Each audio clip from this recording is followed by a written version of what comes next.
Well, thanks everyone for being here. My name is Santiago, I go by Pala. I'm an engineer at Aztec. Emphasis on engineer. I'm not a cryptographer, not a mathematician, so I have no idea what I'm talking about. So take all of this during the presentation with a pinch of salt. Let's start talking about zero knowledge. I'm going to repeat a couple of the things that Diego talked about. Apologies for that. But let's focus about zero knowledge in the context of cryptographic proofs. When we talk about zero knowledge, what we say is we don't want to reveal more information than strictly needed for convincing the other party. And the other party is the most important thing here, because whenever we talk about zero knowledge or more in general about proving systems, we're always thinking about two different actors, a prover and a verifier, someone that generates a proof that has all the information that wants to convince someone else of something, that someone else being the verifier. So this is like the first mind shift that you have to make if you're coming from computer science, computer engineering background. It's not that you have one computer running a program and giving an output, it's that you have two parties. Like you have to think always in terms of two here. Well, in the context of zero knowledge proofs, what we're going to talk about is we have a prover that has some private information, and they want to convince a verifier about the statement related to that private information. For that, it's going to send a proof to the verifier along with some public information, let's say, and the verifier will run some cryptographic magic and will be convinced of that statement. The typical example we have in the context of zero knowledge is attestations, for example, on identities. Let's say I'm a prover, I have a government-issued digital identity, like a passport or something that has my date of birth. I can create a proof over that document that convinces a verifier that I'm, let's say, over 18 years old, if my face is not enough. Like the definition for this is sorry, okay. Maybe clicker, not clicker, okay, there it is. ¿Dónde tengo que apuntar? ¿Para allá? Okay, it's working now. Okay, it went a bit more, sorry about that. Okay, you guys are getting a spoiler, but okay. What I was trying to get to is that we're usually going to define circuits in terms of what's the private information, what's the public information, and what are the statements that we need to prove. In this example, we're going to define, okay, I'm seeing different things. Okay, sorry about all the hiccups. There, what we're going to see is that the public information that we're going to reveal as part of the proof is, for instance, what's the public key of the government, like what signed my digital identity, and also current date, and I'm going to prove a statement about that. The main statement being that I'm over 18 years old. Okay. So we have like a general scheme for a zero knowledge proof here. Like this is the information I'm revealing, this is the information I'm withholding, this is the statement I want to prove, and most importantly, we have the two parties, the prover and the verifier. Let's shift into something else. Let's talk for a second about succinctness. One of the elements that we just saw was a proof, like a cryptographic thingy that was sent from the prover to the verifier. We say that the proof is succinct when it's, well, short, when it's something that it doesn't take up many space, that it's easy to verify. Most importantly, that the effort for the verifier is less than the effort for the prover. Let's pick another example here. Like, how many of you are Solidity developers or have built a smart contract or something? Okay, quite a lot of people. Something you always do or should do after publishing your smart contract is, hey, I'm going to verify the source code on Etherscan or on a trusted platform so that everyone can see that, hey, this is the source code that matches this bytecode that I deployed. And the way everyone checks that is, hey, trusting Etherscan, why not? They are not bad people. Let's say you were able to build a circuit around the Solidity compiler. Like you would be able to create a proof that a given bytecode came from a given source code. And here is where the succinctness property is really, really important, right? Because we're interested in doing this because the effort of verifying that proof is so much easier than compiling everything from scratch.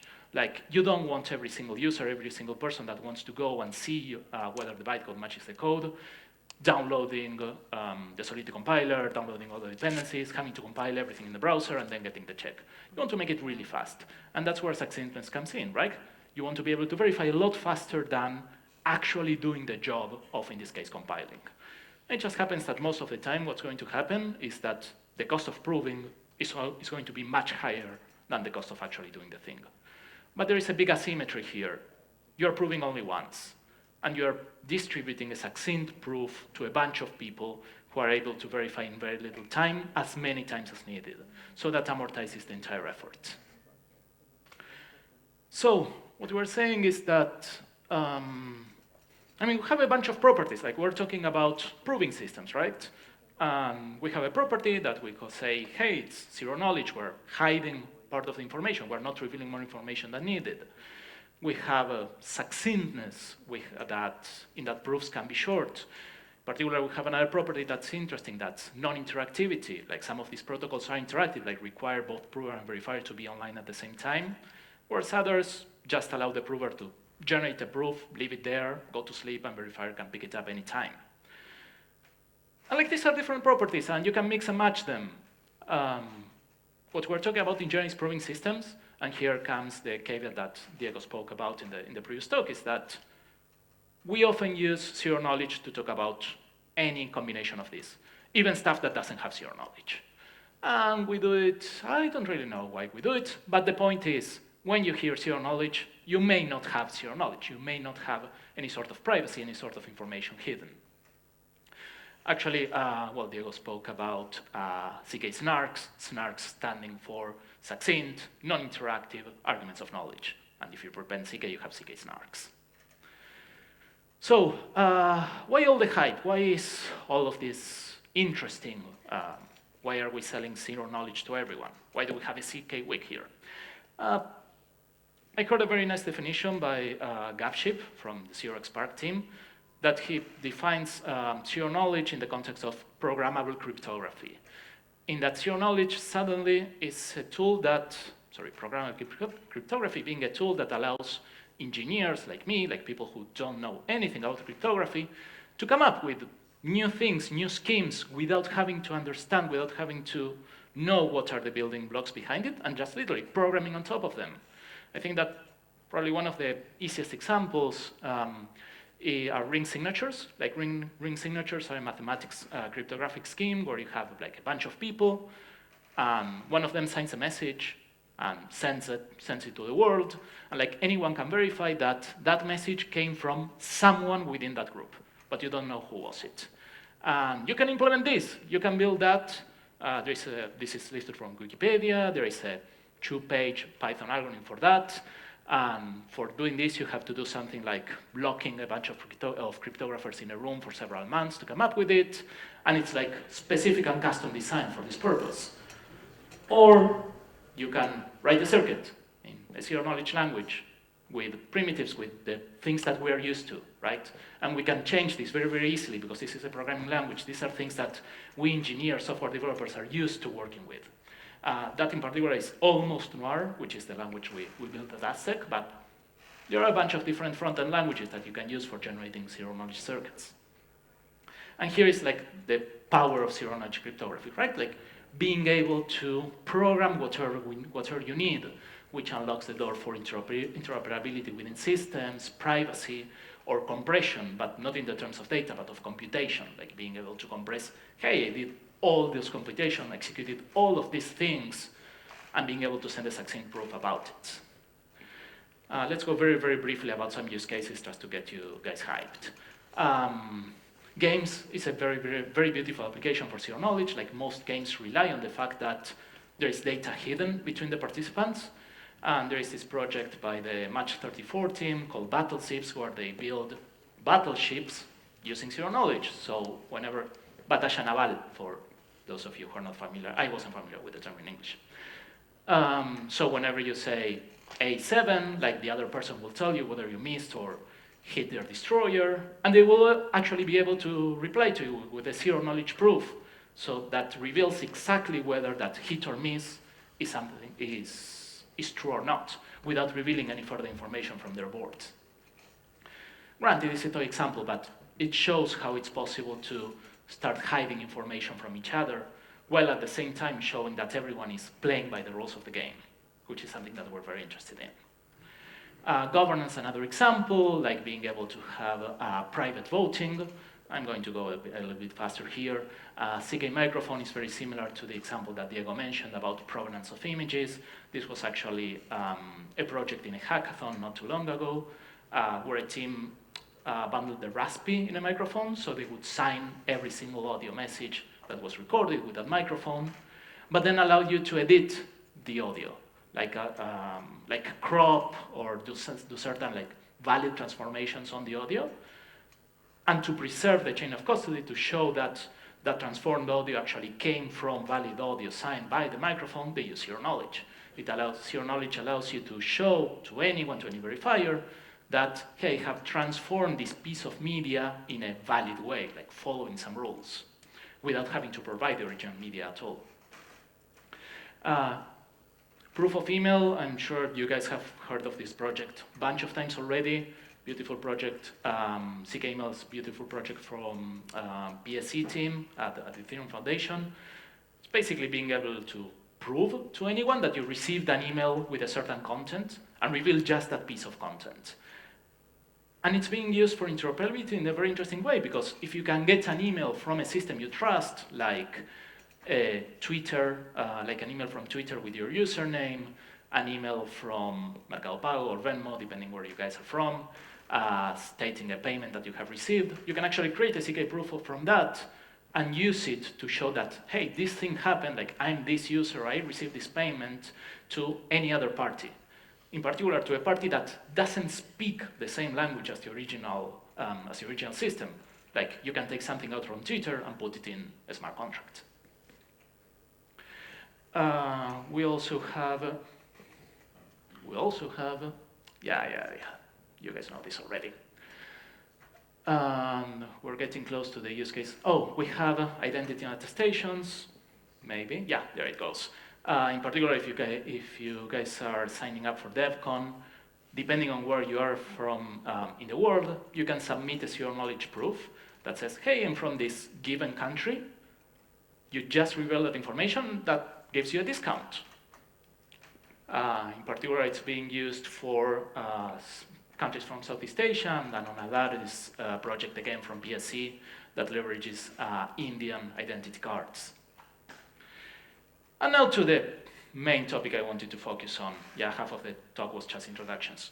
ZK-Rollups, like what are we doing here? We're compressing computation, right?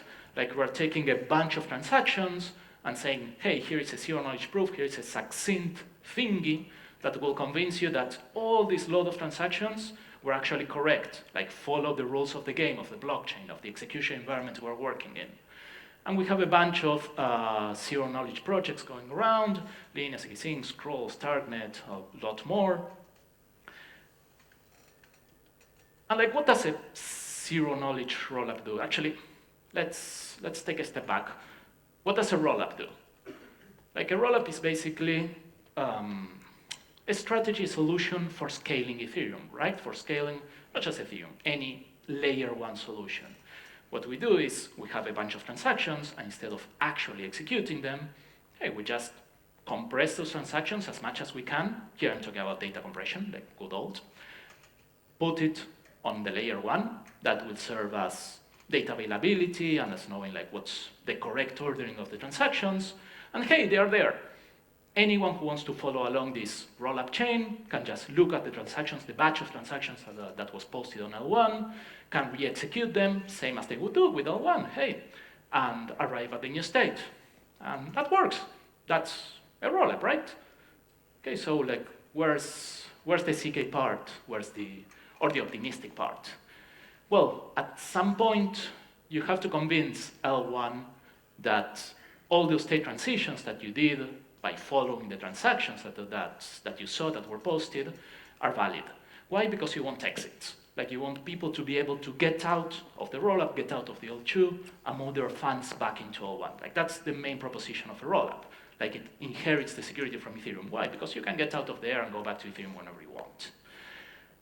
How do you convince Ethereum that you have played by the book, that you can really exit the rollup, that you have executed a set of transactions in the rollup that have led to a point where you can send a message to actually exit?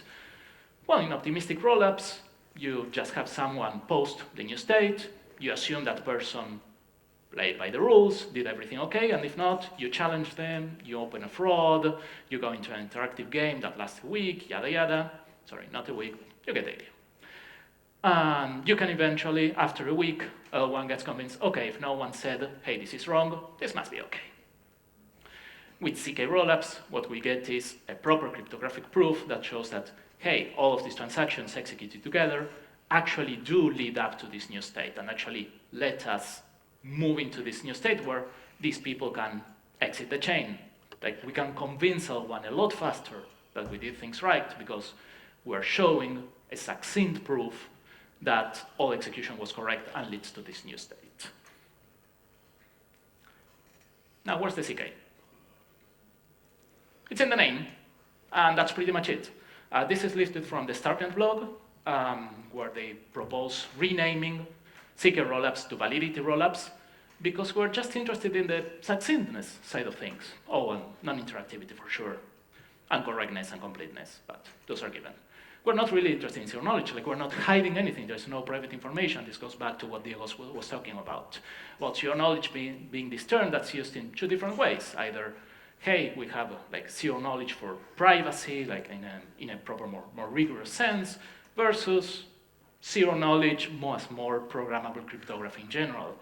And this one was taken from an hour ago, where Porter was talking about, thank you so much, a fantastic talk he gave about ZK Sync, like, hey, where's the ZK?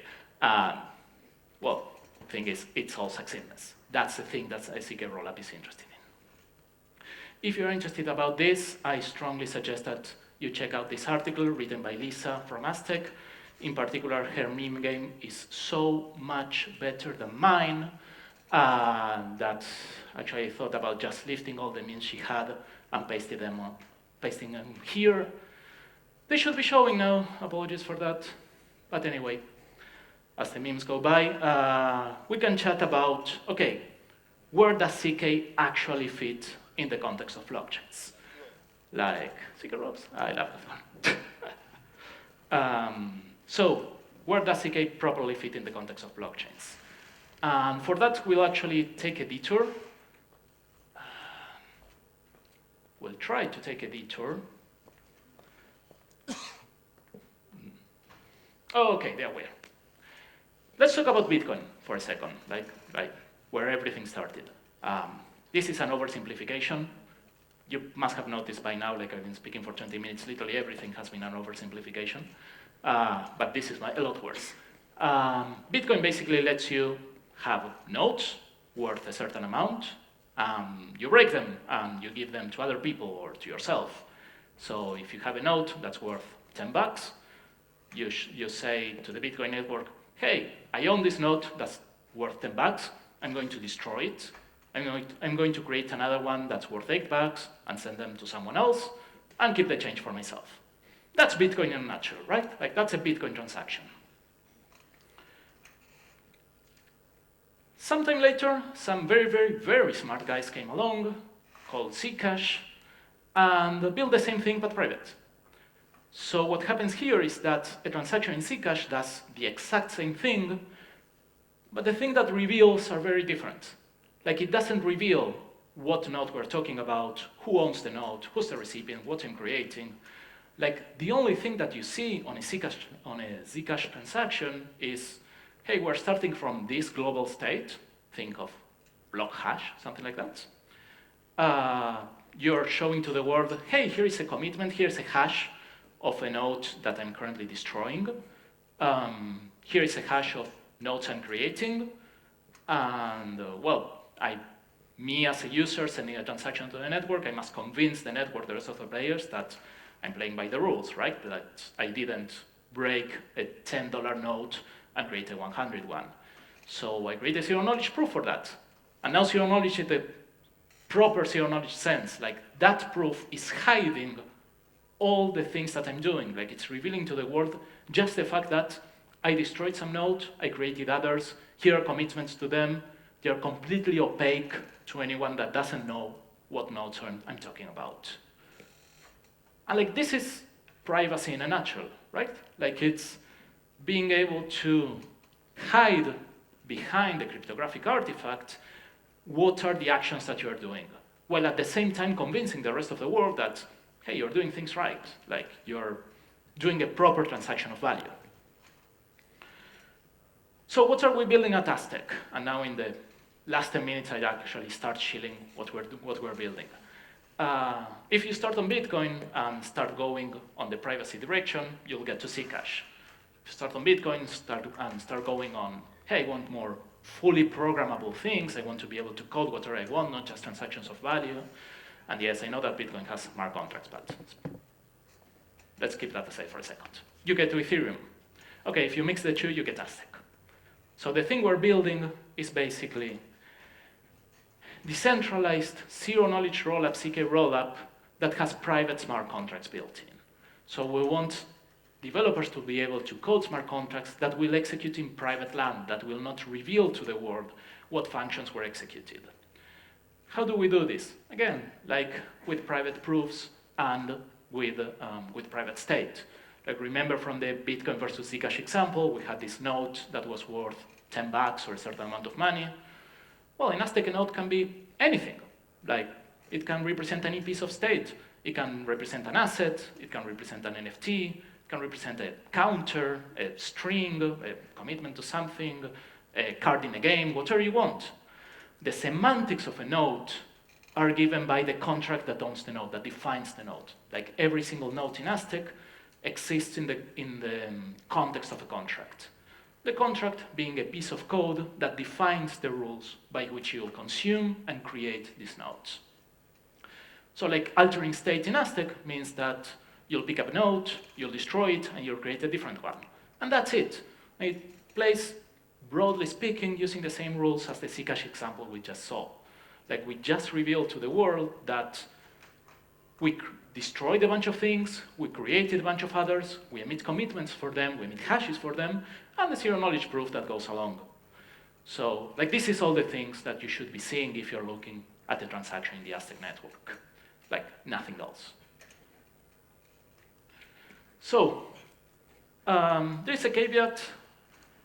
Private state is not the best for interoperability. Sometimes you want multiple people being able to operate on the same piece of data.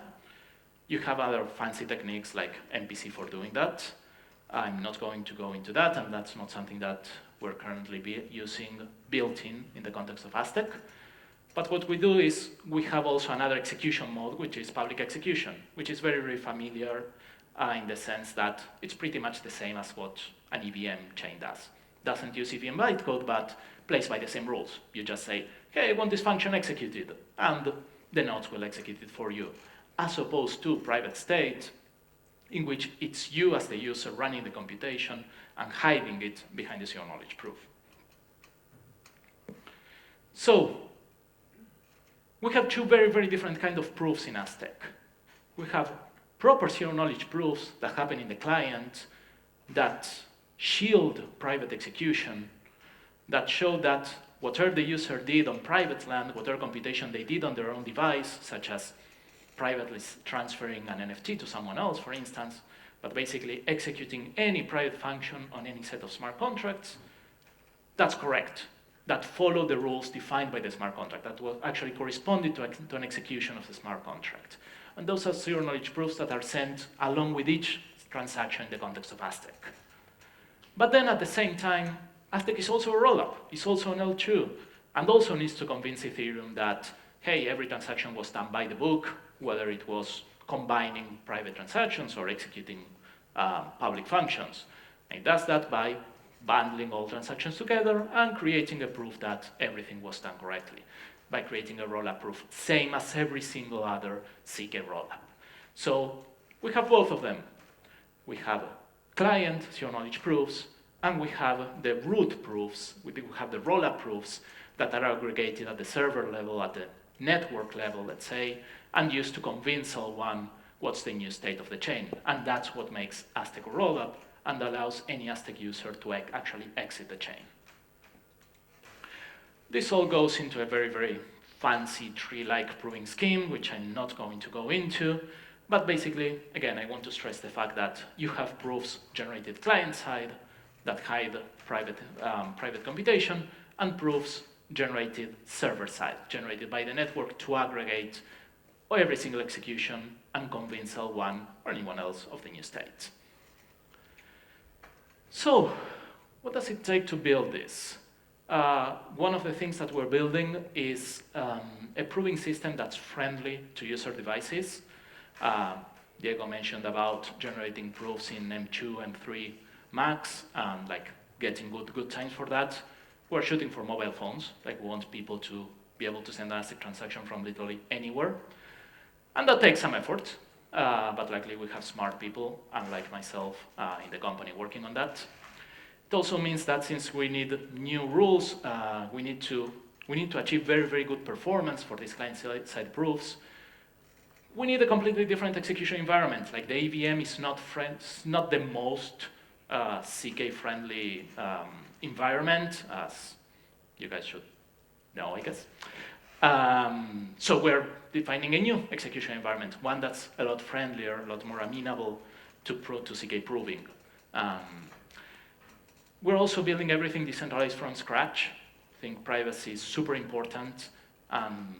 Part of protecting privacy more as a mission statement means also being unstoppable in a way. And that means decentralization. Like it means that Aztec is not going to ship centralized on mainnet launch. It means that since we're building everything from scratch, we also need to, well, rethink developer experience, user experience. So yeah, Aztec is going to be a completely new stack for development. And that includes also a new language for writing private smart contracts.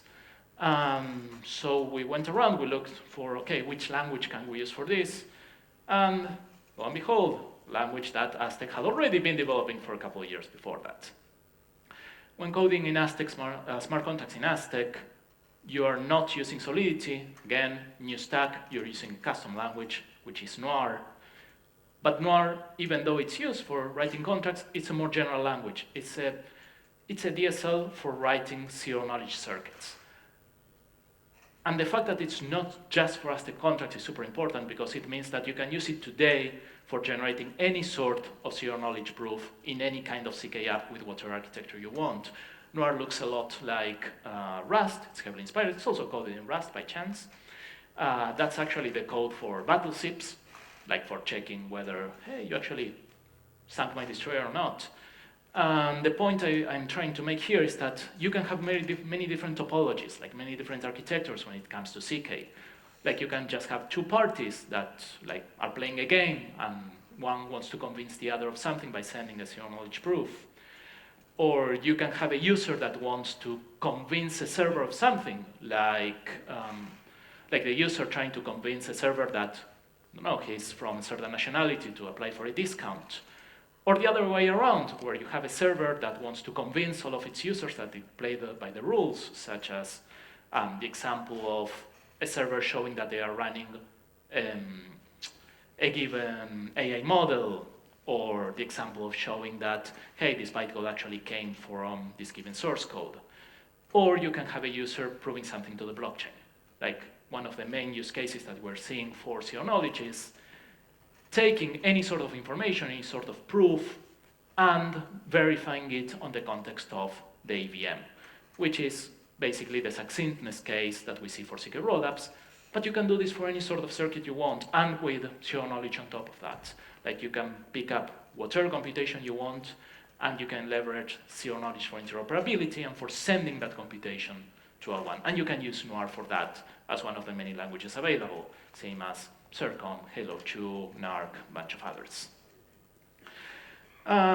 So going back to Aztec Network, we very, very recently launched DevNet, so people can jump in and start building applications, and please sending feedback and telling us all the things that they don't like and we should be doing better.